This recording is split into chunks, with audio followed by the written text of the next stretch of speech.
오늘 저는 세 사람을 소개하려고 그럽니다. 그래서 오늘 제목이 뭐예요? 나는 어떤 사람인가? 네, 한번 되돌아보는 시간이 되었으면 좋겠어요. 저는 말씀 준비하면서 은혜를 혼자 많이 받았어요. 내가 부자 청년인 것 같고, 내가 가룟 유다 같고, 또 어떤 때는 또 베드로 같기도 하고, 참 그랬어요. 그래서 많은 교차를 하면서 제가 은혜를 좀 받았습니다. 여러분들도 오늘 세 사람의 이 이해를 들으면서 신앙의 도움을 받고 또 도전도 받고 내가 믿음으로 어떻게 살 것인지 좀 은혜 받았으면 좋겠습니다. 그 첫 번째 사람은 오늘 본문에 나오는 부자 청년입니다. 이 부자 청년이 예수님에게 나와서 물었어요. 선생님, 내가 무엇을 하여야 영생을 얻으리까? 이렇게 이야기했어요. 그랬더니 예수님이 내 계명을 지켜라. 이렇게 얘기했어요. 그랬더니 청년이 또 얘기해요. 이 계명은요, 제가 태어나면서부터 싹 다 지켰어요. 그러니까 예수님이 또 그러죠. 그러면 내가 한 가지 부족한 것이 있다. 내 소유를 팔아 가난한 자에게 나누어 주고 뭐라 그래요? 나를 쫓으라. 그렇죠? 하늘의 보아. 그죠? 나를 쫓으라. 이렇게 했어요. 그랬는데 이 청년 어떻게 했어요? 재물이 많은 고로 근심이 많아서 돌아갔어요. 자, 이 말의 뜻을 정확하게 이해할 수 있으려면 예수님에 대해서 정확하게 알아야 돼요. 그래서 예수님에 대해서 알지만 우리도 사실 그렇죠. 우리한테 내 소유를 다 팔아 가난한 자에게 주고 나를 따르라. 그럼 뭐 여러분들은 다 따르시겠죠? 쉽지 않은 결정입니다. 이것이 부자 청년이 가지고 있던 맹점 중에 하나입니다. 구체적으로 이 부자 청년에 대해서 한번 볼까요? 20절에 보니까 청년이라고 그랬어요. 청년이라는 것은 건강하다는 사람이죠. 그리고 22절에 보면 재물이 많다고 했어요. 부자라고 이야기하는 거예요. 누가복음에는 큰 부자라고 이야기해요. 그냥 조금 부자가 아니고 큰 부자. 재물이 많다는 얘기죠. 재벌이라는 이야기입니다. 부모에게 상속을 받았든지 아니면 뭐 스스로 돈을 벌었든지 사업을 했든지 어쨌든 이 사람은 굉장히 큰 부자입니다. 그리고 누가복음 18장에 보면 또 이 청년은 관원이라고 그랬어요. 이 관원을 새 성경에서 풀어보면 뭐래요? 의회원. 우리가 말하면 관리라는 얘기예요. 지금으로 말하면 누구라고요? 국회의원쯤 되겠지 뭐. 그죠? 이렇다는 거예요. 청년인데. 이렇게 봤을 때 이 부자 청년은 사회적으로도 굉장히 성공한 사람이라고 볼 수 있겠죠. 그렇습니다. 그야말로 이 청년은 승승장구하는 사람이었어요. 이 시대의 퀸카죠. 그죠? 돈도 많지, 백도 있지, 재물도 있지, 뭐 저처럼 잘생겼다는 말이 없어서 천만다행입니다. 거기다 잘생기기까지 했어봐. 그러면 뭐 그렇죠. 그랬는데 여러분, 더 중요한 건 이런 사람이 겸손하기까지 했어요. 얼마나 겸손했냐면 마가복음 10절에 보면 예수님 앞에서 꿇었어요. 무릎을 꿇었어요. 이렇게 돈도 많고 다 많은데, 관원인데, 의회원인데, 그때 예수님은 누구였어요? 아무것도 아니었어요. 예수님은 우리 믿는 사람들에게는 메시아였지만 믿지 않는 사람들한테는 아무것도 아니에요. 재물도 없고 뭐 이렇게 권력도 없고 그런 사람이, 그 사람 앞에서 무릎을 꿇었어요. 더군다나 연배가 뭐 엄청나게 차이가 났을지 모르지만 이 부자 청년이니까 뭐 20, 30대는 됐을 거 아니에요. 그죠? 이때 예수님이 30살밖에 안 됐는데, 그죠? 31살쯤 비슷한 나이인데 무릎을 꿇었어요.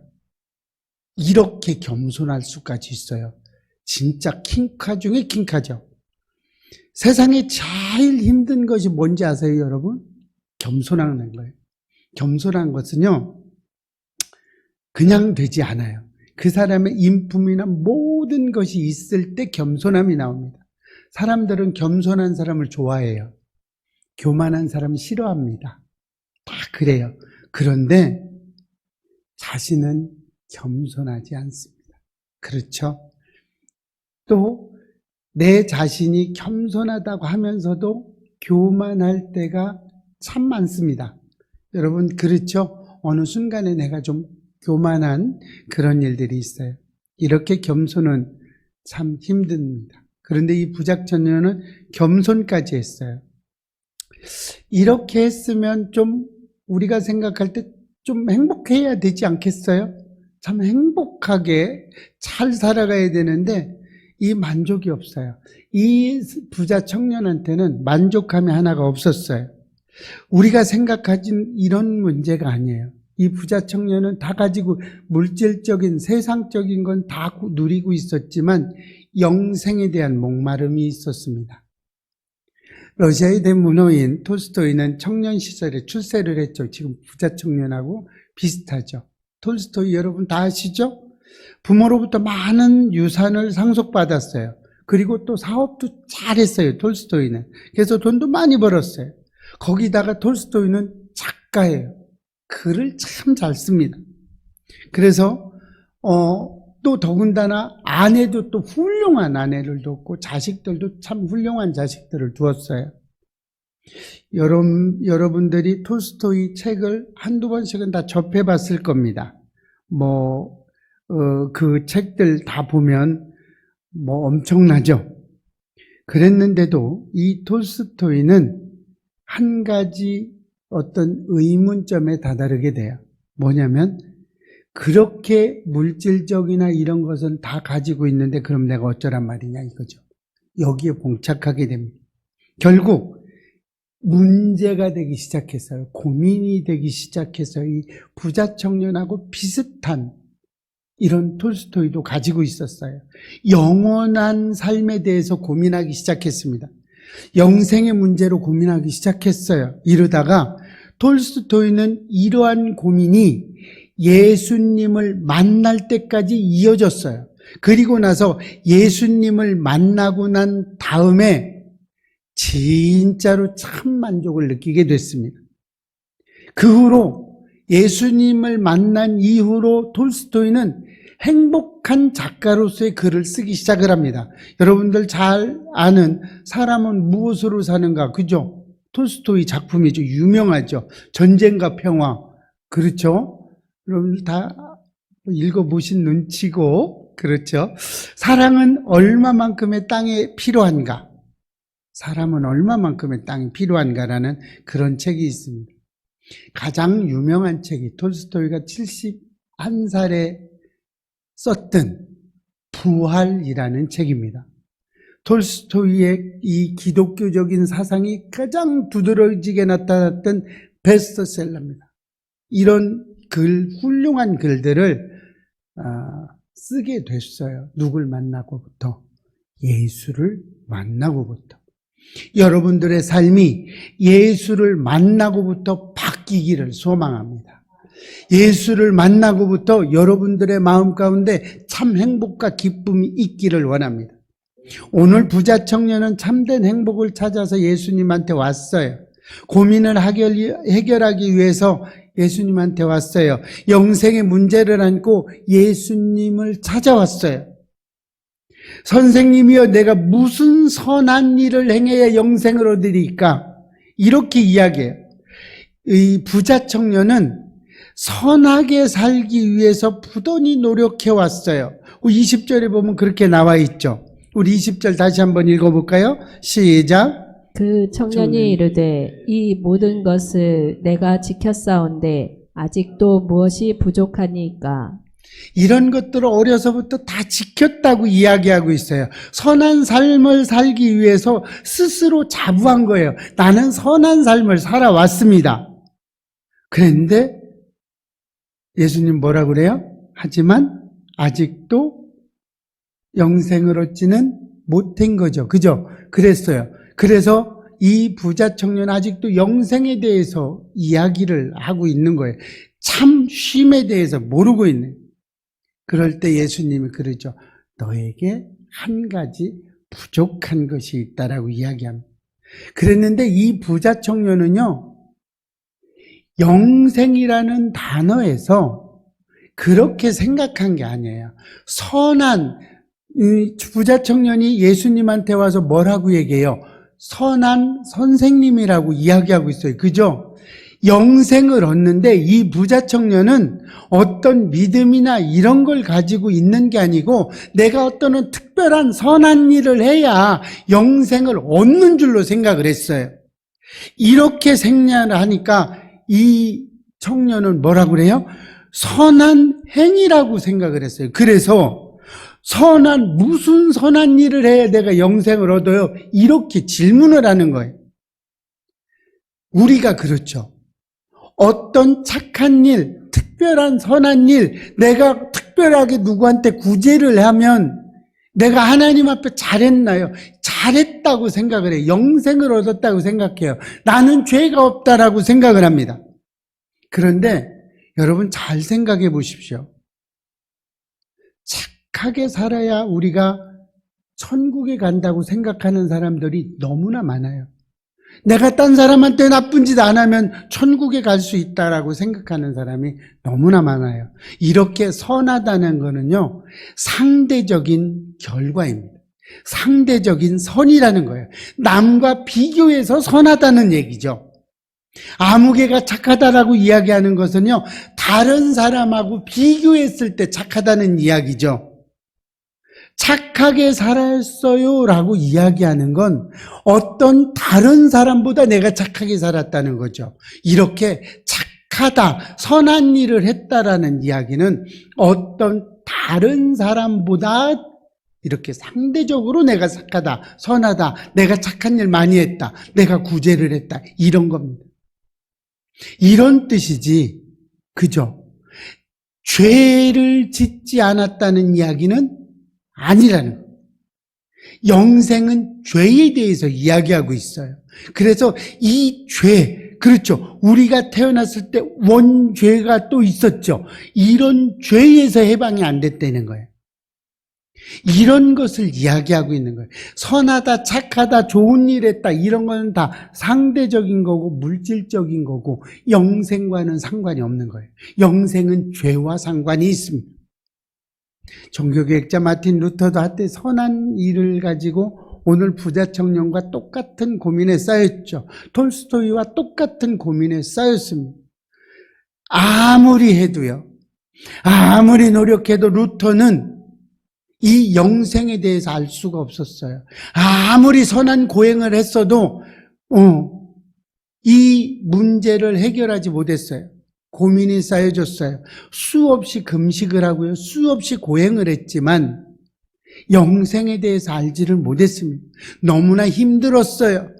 그래서 금식을 하다 못해 철야도 해보고 다 해봤는데도 안 됐어요. 피폐해졌죠. 그래서 살은 빠지고 힘들어지고 이렇게 좀 약하게 됐어요. 그랬는데 사람들은 그 모습을 보고 성자라고 이야기하고 있습니다. 그때부터 성자라고 불렀답니다. 어떻게? 마르고 고행하고 보니까 날마다 기도하고 있고 날마다 고행하고 있고 날마다 금식하고 있어. 그러니까 사람들은 그 행위를 쳐다보고 성자네, 저런 사람 쳐다볼 수가 없네, 이렇게 했어요. 이렇게 고민하고 있다가 그렇게 괴로운 루터의 마음도 모르고 사람들은 성자다, 저런 사람 따로 없다라고 이야기합니다. 그런데 어느 날 루터가 교황이 있는 로마를 방문하게 됩니다. 그 유명한 스카라산타 28개 계단을 오르게 되죠. 그때 이 계단이 어떤 계단인지 아세요? 빌라도 저택에 있던 계단이에요. 이 계단을 로마로 옮겨왔던 거예요. 이 계단을 오르기를 시작합니다. 이 계단을 무릎으로 올라갔다 무릎으로 내려오면 죄를 용서받을 수 있다는 그때 설이 있었어요. 그런데 그냥 올라갔다 내려오는 게 아니에요. 그 계단에는 유리 조각을 깔아놨습니다. 그 유리 조각을 무릎으로 올라갔다, 28개 계단이에요. 올라갔다 내려오면 내가 지은 죄를 사함받을 수 있다라는 그런 거를 가지고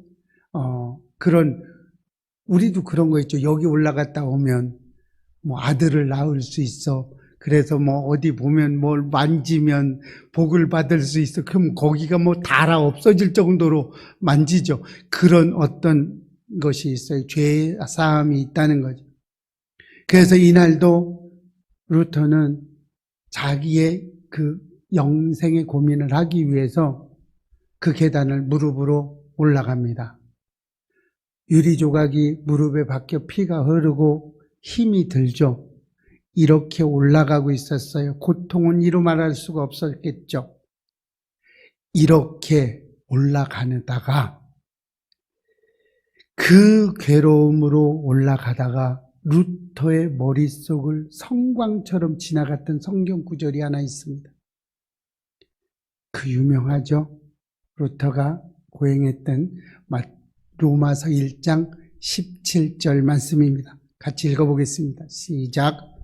복음에는 하나님의 의가 나타나서 믿음으로 믿음에 이르게 하나니 기록된 바 오직 의인은 믿음으로 말미암아 살리라 함과 같으니라. 아멘. 오직 의인은 믿음으로 말미암아 살리라. 이 말씀의 구절이 루터를 휘감았어요. 아, 그렇구나. 믿음으로 말미암아 내가 선한 무엇인가를 해야 영생을 얻는 것이 아니고 영생은 믿음으로 얻는구나를 그때 깨닫게 된 겁니다. 이렇게 돼서 루터는 종교 개혁을 하기 시작을 해요. 이때부터 종교를 이게 아니다. 왜 성도들이 성경책을 못 읽어야 되고 왜 성도들에게 온전하게 이 교부들이 이야기를 안 해줄까? 그러면서 종교개혁을 하게 된 겁니다. 루터는 이렇게 참된 구원의 길을 알게 됐어요. 오늘 부자 청년도 역시 괴로웠습니다. 내가 어떻게 하여 영생을 얻을 수 있습니까? 영생을 찾아 헤매다가 예수님께 나와 물었어요. 선생님, 제가 무슨 선한 일을 해야 영생을 얻을 수 있겠습니까? 이 질문에 예수님 오늘 본문 21절에서 이렇게 이야기합니다. 함께 읽습니다. 시작. 예수께서 이르시되 내가 온전하고자 할진대 가서 내 소유를 팔아 가난한 자들에게 주라. 그리하면 하늘에서 보화가 내게 있으리라. 그리고 와서 나를 따르리라 하시니. 아멘. 이 말씀을 듣고 청년은 영생을 얻으려면 소유를 다 팔아서 가난한 자에게 주라고 생각했어요. 잘못된 생각이죠. 이 잘못된 생각이 머릿속에 있으니까 뭐라고 해요? 하늘의 보화를 생각하지 못했습니다. 세상적인 물질을 생각했어요. 하늘의 이 보화를 생각하지 못하니까 마지막에 예수님이 말씀하신 나를 따르라, 이 말도 듣지 못했어요. 사람들은 이런 실수를 너무나 많이 합니다. 여러분 이런 실수 많이 해보셨죠? 내가 생각하고 있는 다른 것이 있으면요, 아무리 좋은 것을 가지고 이야기해도 들리지 않습니다. 내가 듣고 싶은 것만 들어요. 내가 원하고 싶은 것만 듣습니다. 이렇게 되면 하늘의 보화도 듣지 못하고요, 예수님이 말씀하시는 나를 따르라, 이 말도 듣지 못하게 되는 겁니다. 여러분, 내 생각으로 가득 차면 예수님이 아니면 나를 위해서 너무나 많은 영생의 말을 하더라도 듣지 않습니다. 들어지지를 않아요. 믿어지지 않습니다. 영생을 얻으려면 예수님을 따라야 합니다. 무슨 선한 일로 영생을 얻을 수 있는 것이 아닙니다. 이 선한 일에, 이 물질에 쌓여 있으니까 하늘의 보화도 안 보이고 안 들리고 말해도 들리지 않고 나를 따르라 이것도 들리지 않는 거예요. 여러분, 나를 따르는 것이 믿음인 줄 아시기를 축복합니다. 예수님을 따르는 것이 이것이 믿음입니다. 우리가 믿는다고 하는 것은요, 예수를 따르는 겁니다. 예수를 따라가시기를 축복합니다. 그래야 돼요. 그 많은 고민이 생겼죠. 청년은 그저 다 바르라 그러니까 재물에만, 이 사람의 모든 중심에는 뭐가 있었어요? 재물에만 있었어요. 마태복음 16장 24절을 한번 읽어볼까요? 시작. 이에 예수께서 제자들에게 이르시되 누구든지 나를 따라오려거든 자기를 부인하고 자기 십자가를 지고 나를 따를 것이라. 이렇게 이야기하고 있어요. 어떻게 해요? 자기를 부인해야 된다고 생각했어요. 물질에만 있는 것이 아닙니다. 예수님을 따르려면 나를 부인하고 따라가야 돼요. 먼저 포기해야 될 것이 있어요. 이 재물은요, 세상 줄과 하나님을 같이 삼길 수 없어요. 이 재물은 하나님을 따르기 위해서 필요한 것 중에 하나였습니다. 예수님이 이 젊은 청년의 재물을 다 없애려고 한 거 아니에요. 청년이 아직 예수님보다 더 좋은 것을 붙잡고 있는 것을 놓으라고 얘기한 거예요. 이 줄을 놓아야 예수님이 내려준 줄을 붙잡을 수 있는 거예요. 여러분, 한 줄을 놓아야 한 줄을 잡을 수 있습니다. 세상의 것과 하나님의 것을 동시에 섬길 수 없다고 이야기해요. 예수님을 따르던 사람들 중에서요, 이 청년 못지않게 부자들이 너무나 많아요. 여러분, 성경에 부자들이 얼마나 많습니까? 다 예수님을 따르던 사람이에요. 나다니엘, 아리마다 요셉, 여리고 세리장 삭개오, 얼마나 큰 부자였어요. 그렇죠? 부자였습니다. 아브라함, 다윗, 솔로몬 모두 부자였어요. 다 부자였습니다. 이 사람들 다 부자이면서 하나님을 쫓았어요. 따랐어요. 하나님 안에서 부를 가진 거죠. 예수 안에서 물질의 풍요로움을 느낀 겁니다. 이렇게 된 거예요. 그런데 그거를 부자 청년은 몰랐던 거죠. 오늘 마태복음 6장 24절 한번 읽어볼까요? 시작. 한 사람이 두 두 주인을 섬기지 못할 것이니 혹 이를 미워하거나 저를 사랑하거나 혹 이를 중히 여기고 저를 경히 여김이라. 너희가 하나님과 재물을 겸하여 섬기지 못하느니라. 아멘. 그렇죠. 재물 끝까지 이 두 부분을 함께 할 수 없다는 겁니다. 하나는 내려놓는. 어쩌면 우리 중에서도 이 부자 청년처럼 끝까지 내려놓지 못한 분도 있겠죠? 그죠? 어떤 사람 그 내려놓지 못한 것이 건강일 수도 있습니다. 또 어떤 사람은요, 명예이기도 하고 인기, 훌륭한 어떤 권력 이런 거일 수도 있어요. 또 어떤 사람에게는 가족일 수도 있겠죠. 또 어떤 사람에게는 자녀일 수도 있겠습니다. 이런 것들을 버리라는 게 아니에요. 예수님은요, 한 번도 다 버려라. 내 가족을 버려라. 그리고 나를 사랑해. 이게 아니라는 거예요. 더 사랑하는 것, 영생에 대해서 이야기하고 있는 것. 천국의 소망을 갖기 위해서 여전히 놓지 못하는 부자는 어떻게 해서 결국 하나님을 떠나게 됩니다. 근심하며 떠나게 됩니다. 세상 사람으로서 세상 것을 내려놓지 못하고 결국에 놓고 예수를 떠나갑니다. 예수를 선택하지 않고 세상을 선택하게 된 거예요. 예수 안에서 참 부를 우리가 가져가야 된다는 거죠.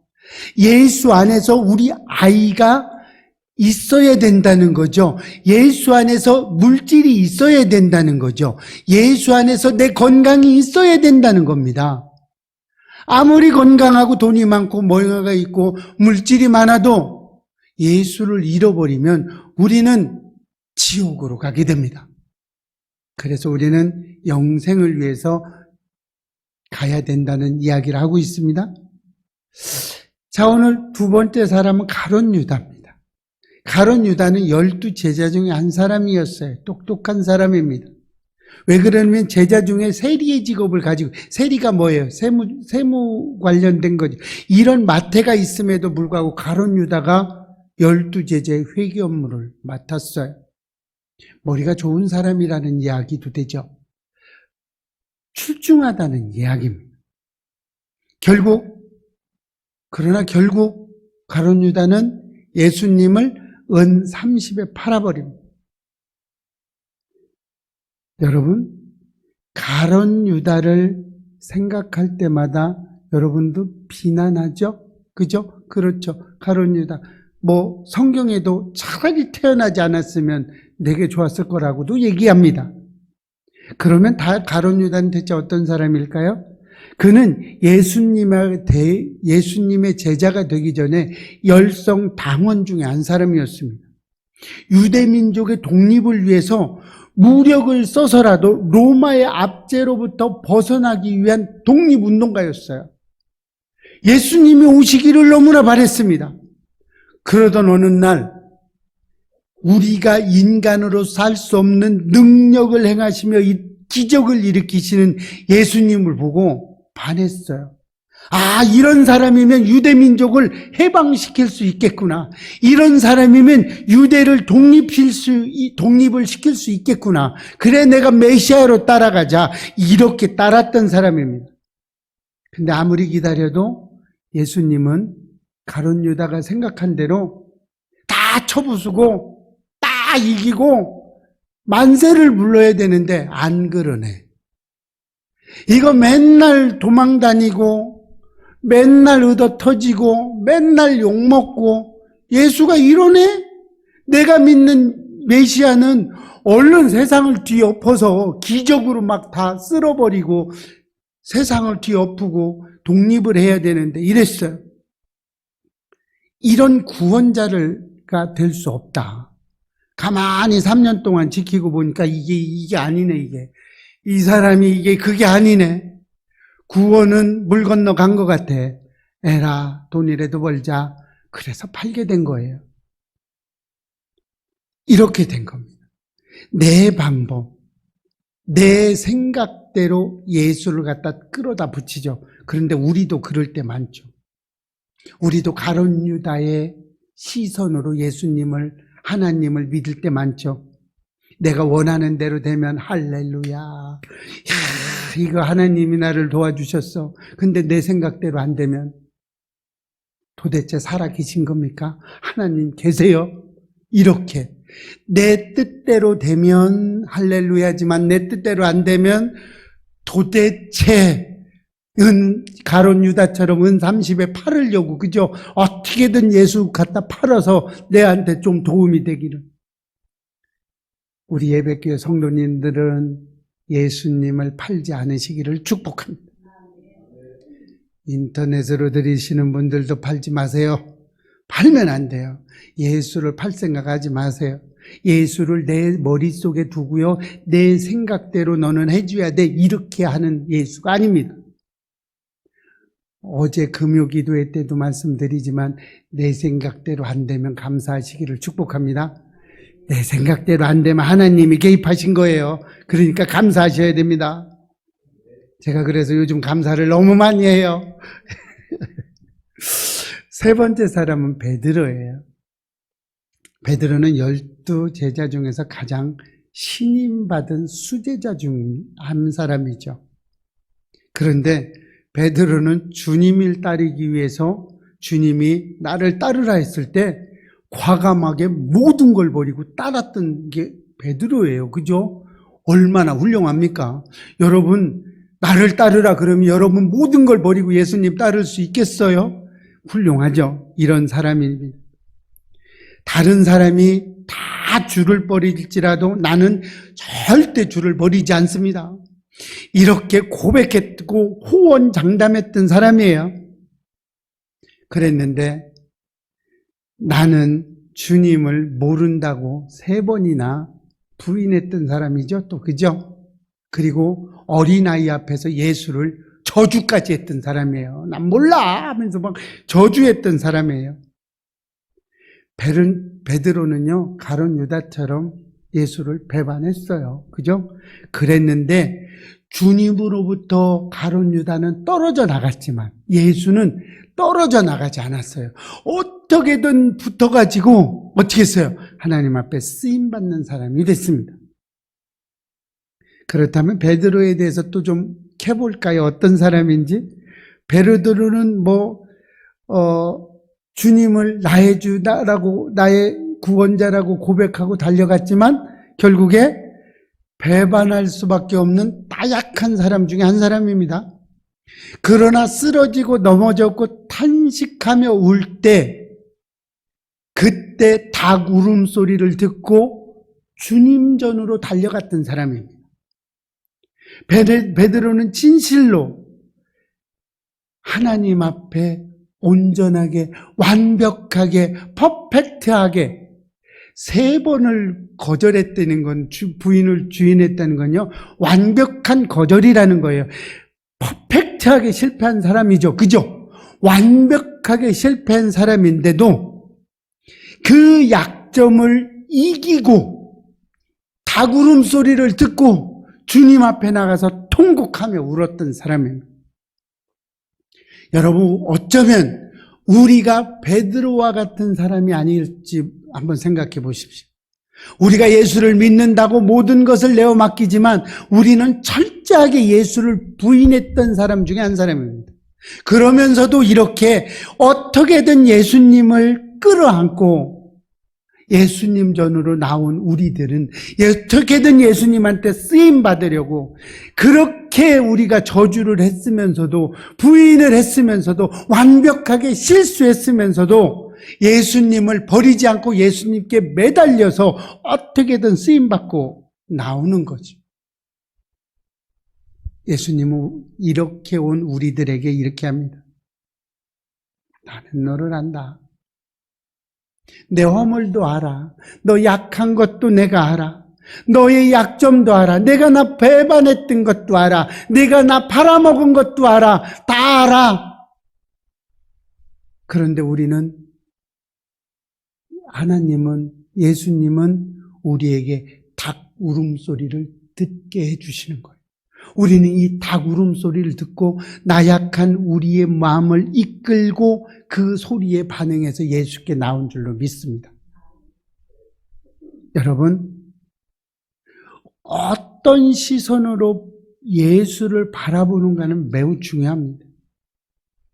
부자 청년처럼 한 가지를 놓을 수 없고 그 한 가지만을 고집할 것이냐, 가룟 유다처럼 예수님의 생각과 방법은 생각하지 않고 내 생각대로 잘 되면 내 탓이고 못 되면 예수 탓이고 이렇게 하는 사람이 될 거냐?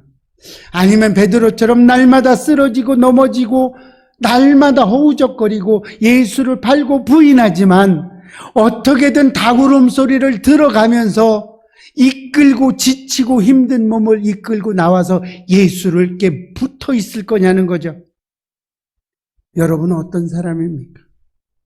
아니, 나는 어떤 사람입니까? 부자 청년입니까? 가룟 유다입니까? 아니면 베드로입니까? 오늘 이 말씀을 듣고 여러분 자신을 고민하면서 한번 나아가시기를 축복합니다.